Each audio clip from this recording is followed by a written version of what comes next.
రాజవరం గ్రామం, మండలం తిరుమలగిరి, నియోజకవర్గం సాగర్. సర్పంచ్ వెంకటయ్య, ఉర్లగొండ. సార్ మీరు సర్పంచే గెలిచిన కానుండి ఎలాంటి అభివృద్ధి కార్యక్రమాలు చేపట్టారు సార్? ఎలాంటి మా సొంత నిర్ణయంతో చేస్తున్నాను. పైనుంచి వచ్చిన ఏదో ఆదాయం ఎక్కడ లేదు సార్ మాకు. మా ఇంట్లో డబ్బు పెట్టుకోవటం రావటం ఇబ్బంది పెట్టి రావడం పైనుంచి ఆదాయం అయితే ఎక్కడ లేదు. కేంద్రం చేసిన ఇచ్చిన అమౌంట్ అని ఇక్కడ చేసిన ముఖ్యమంత్రి చేసింది అయితే ఒక్క పని మంత్రి లేదు, ఒక్క అమౌంట్ కూడా లేదు. సార్ మీరు కాంగ్రెస్ పార్టీ అధికారంలో 6 గ్యారెంటీలు ప్రవేశపెట్టింది. ఈ మారుమూల గ్రామానికి ఏ విధంగా?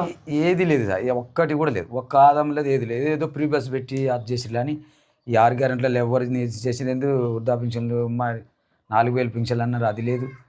గ్యాస్ ఫ్రీ అన్నారు, అది లేదు. 500 అది లేదు. మళ్ళీ వికలాంగులకు 6000 పెంచుతున్నారు, అది లేదు.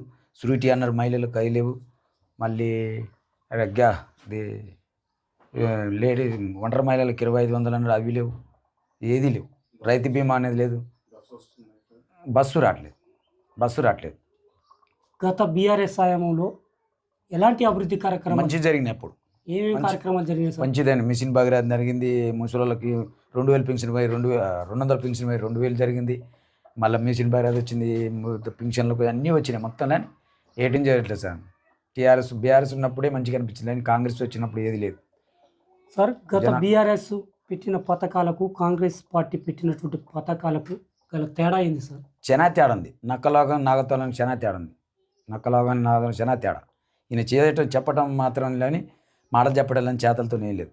బీఆర్ఎస్ ప్రాబ్లం మంచిగా ఉంది, మంచిగా అభివృద్ధి చేశారు. ప్రతి ఒక్కదానికి నిధులు కట్టి ప్రాజెక్టులు కట్టి అన్నీ చేసిరు. ఈ కాంగ్రెస్ ప్రభుత్వం వచ్చినాక ఏది లేదు. సార్ గత ప్రభుత్వంలో మీ గ్రామానికి ఎలాంటి డబుల్ బెడ్రూమ్లు కానీ ప్లస్ వీధి అంటే గ్రామాలకు రాలేదు, సిటీలో మంచిగా చేసిరు.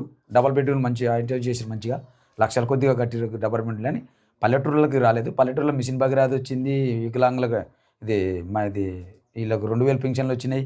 గ్యాస్ అది మంచిగా చేసిరు అప్పట్లో. ఇప్పుడైతే ఏది లేదు. బీఆర్ఎస్ ఉన్నప్పుడే మంచిగా, ఇక్కడైతే అభివృద్ధి లేదు. కాంగ్రెస్ వచ్చిన కానీ అభివృద్ధి లేదు. పంటలు లేవు, నీళ్లు వదలట్లేడు, ఎక్కడ లేదు. బీఆర్ఎస్ హయాంలో ఈ గ్రామంలో ఉన్నటువంటి గత సర్పంచ్ సీసీ రోడ్లు కానీ డ్రైనేజీ కానీ ఎంతవరకు చేసిండు? సీసీ రోడ్లు మంచిగా చేసిండు. ఉన్నప్పుడు బాగానే బీఆర్ఎస్ పార్టీ ఉన్నప్పుడు సీసీ రోడ్లు బాగానే వచ్చినాయి, అన్నీ వచ్చినాయి. కానీ ఈ ప్రభుత్వం వచ్చినాక ఏది రాలేదు. విద్యా వైద్యం పైన మీరు ఎలాంటి సూచనలు చేస్తున్నారు సార్? నేను మంచిగానే చేద్దాం అనుకున్న మంచిగా వదలట్లేరు. స్కీములు లేవు, అమౌంట్ లేదంటారు, డబ్బులు లేవు, ఏది లేదు. చేద్దామని ముందుకే చేస్తున్నానని లేదు, వదలట్లేరు. వచ్చిన పనులు కూడా రానియట్లేరు సార్. ఎక్కువ ఇక్కడ కుక్కల బాధ ఉంది, అదొకటి బాధ. కుక్కలను కూతుల బిడదల నుండి మీ గ్రామస్తులు మీరు ఎలాంటి ప్రణాళిక సూచించారు సార్? చేసిన కుక్కలు చేసి మంచి చేద్దాం అనుకుంటే కుక్కల్ని అధికారం మళ్ళీ పట్టేయడానికి చంపేయడానికి అధికారం లేదు అంటారు. మళ్ళీ మందులు పెట్టద్దు ఇది అంటారు. కుక్కల్ని పెంపకం తగ్గిస్తాం అనుకొస్తారు. సూదులు వేసేది అది లేదు, ఇది లేదు, ఏది లేదు. అనటం వరకు కానీ చేయటం అనేది లేదు సార్. ఈ 6 గ్యారెంటీలు మీ గ్రామానికి ఏ విధంగా అయినటువంటి అన్నీ అభివృద్ధి అయినాయి, అన్నీ వచ్చినాయి. ఈ 6 గంటలు రాలే. ఈయన పెట్టిన పథకంలో ఇలా రాలే, ఒక్కటి కూడా రాలే. ఇప్పుడు కాంగ్రెస్ పార్టీ పెట్టినటువంటి ఇందిరమ్మ ఇల్లు మీ గ్రామానికి ఎన్ని? ఇందిరమ్మ ఇల్లు ఒక 5-6 వచ్చినాయి. 5-6 వచ్చినా కూడా కొన్ని పనిపీరు ఇల్లు. మళ్ళీ మీ వేరే వాళ్ళు కట్టుకుంటే మీకు ఇచ్చేది లేదు, ఏది లేదు. మా వాళ్ళే కట్టుకోవాలి, మీకు ఇచ్చేది లేదు. మీ ఈ పార్టీ కాదు, ఆ పార్టీ కాదని క్యాన్సల్ చేసారు. 3 కూడా వచ్చే ఇల్లు కూడా ముళ్ళు చేసారు. మళ్ళీ యువ బిల్డింగ్లు కూడా క్యాన్సల్ చేశారు. గ్రామ సర్పంచ్ బిల్డింగ్ కూడా కడతాం కూడా అది కూడా ఇవ్వట్లేరు. సీసీ రోడ్లు వచ్చినాయి, అది సీసీ రోడ్డు మలిపేసారు. మాకు ఈ పార్టీ కాదు, ఈ ఊరు కాదని. గత మాజీ ఎమ్మెల్యే ఓడిపోవడానికి ప్రధాన కారణం ఏంటి సార్? ఇక ప్రధాన కారణం అంటే ఓడిపోయిన ఎమ్మెల్యే మంచి వ్యక్తే భగత్ అన్న సార్, మంచిగానే. కొంచెం ఆశలు పెట్టి 6 గ్యారెంటీలు ఆశలు పెట్టి ప్రతి ఒక్కదాన్ని ఆశలు పెట్టారు. ఇట్లా నేను వృద్ధాపించాలని ఇవన్నీ రకరకాలుగా పెట్టారు. మహిళలకు 2500 అని, వికలాంగ మళ్ళీ పింఛన్లు డబల్ బెడ్రూమ్ పేస్తాను, తులం బంగారం అని ఇవన్నీ. సార్ ఇప్పుడు మీ మారుమూల గ్రామంలో రోడ్డు సౌకర్యం కూడా సరిగా లేదు. ఎక్కడ లోపం జరిగింది సార్? 9 ఏళ్ళు అధికారంలో ఉన్నప్పుడు కూడా రోడ్డు వేసుకోలేకపోయారు. దానికి గల కారణం ఏంటి సార్? ఇక వచ్చిన కాడికి నిధులు వేసిరు వచ్చిన గతంలో, ఇప్పుడైతే రావట్లేవు. వచ్చినప్పుడు వేసిరు కొద్ది గొప్ప వేసి పాడదేం, ఇప్పట్లో అయితే రావట్లేవు, అదే లేదు. యూరియా యాప్ అని చెప్పేసి రైతులు చాలా ఇబ్బందులు పడుతున్నారు సార్. దీనిపైన మీరు ఎలాంటి అవగాహన సదస్సు మీ గ్రామంలో చేపట్టారు? అంటే ఊర్లో రైతులకు అవకాశం ఏమో ఇబ్బంది పడుతున్నారు. పంటలు చాలా ఇబ్బంది అవుతుంది. పంటలు లేక, నీళ్ళు లేక, పంటలు పండక చాలా ఇబ్బంది అవుతుంది ఈ 2 ఏళ్ళ నుంచి. ఇటువరకు మంచిగా కేసీఆర్ ప్రభుత్వం ఉన్నప్పుడు మంచిగా ఉండే ఐలాండ్ ఉండే మంచిగా చేసి ప్రతి ఒక్కదానికి చేసింది. కరెంటు కూడా 24 గంటలు కరెంటు. ఇప్పుడు కరెంటు ఎప్పుడు వచ్చేది ఎప్పుడు పోయేది లేదు, ఎప్పుడు వచ్చేది లేదు. రైతులు కూడా చాలా ఇబ్బంది పడుతున్నారు, మోసపడుతున్నారు రైతులు. సార్ మీరు ప్రతిపక్షంలో ఉన్నారు, మీ గ్రామాన్ని ఏ విధమైనటువంటి ఆదర్శ గ్రామంగా తీర్చిదిద్దబోతున్నారు సార్? అభివృద్ధి చేద్దాం అనుకుంటున్నాను సార్. అభివృద్ధి చేద్దాం అనుకున్నా, మంచి ముందు పోయి జనాల్లో ఉందాం అనుకున్నా, అభివృద్ధిని గ్రామాన్ని మంచిగా చేద్దాం అనుకున్నా సాగనీయట్లేదు ముంగలకి. సార్ మీరు 9 ఏళ్ళు అధికారం ఉండి మళ్ళీ 3వ సారి కూడా అధికారంలోకి వస్తాను రాలేకపోయారు. మీరంతా అభివృద్ధి చెందుతున్నారు, ఎందుకు ఓడిపోయినారు సార్? ఎందుకు ఓడిపోయినట్టు ఈ వాగ్దానాల వల్ల 6 వాగ్దానాలు పెట్టి జనాలు మభ్య పెట్టి మసక పెట్టి లేనిపోని మాటలు పెట్టి మాయగలు పెట్టి రకరకాలుగా ఇబ్బంది పెట్టి చేశారు. జనాలు ఆశ పడిపోయారు. వస్తారు కదా ఈ 2 సంవత్సరాలు వెళ్ళిండు కదా సార్, ఇంకొక ఈయన ఆశ పెట్టిండు కదా, ఆశని నిరాశ చేసిండు మొత్తం.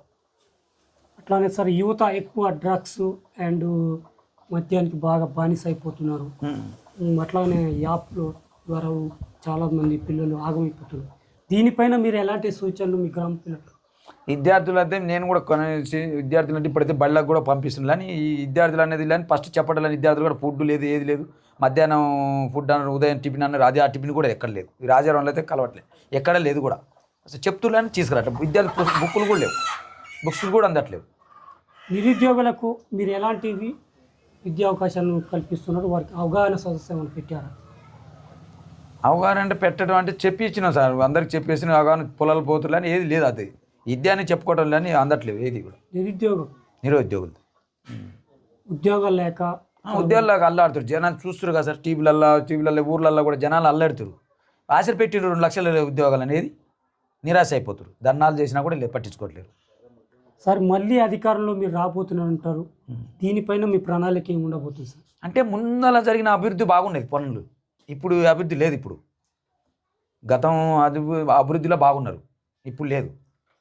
బీఆర్ఎస్ పాలనకు కాంగ్రెస్ పాలనకు అసలు తేడా ఏంటి సార్? బీఆర్ఎస్ పార్టీ మంచిగా అనిపించింది జనాలకు కానీ ఎక్కడైనా మండలం కానీ గ్రామాలలో కానీ నార్మల్లో కానీ ఎక్కడ కానీ అది ఫేమస్ అయిపోయింది మంచిగా. ఇక్కడ చెప్పడం వల్ల అని చేయటం లేదు ఇక్కడ కాంగ్రెస్ పార్టీ.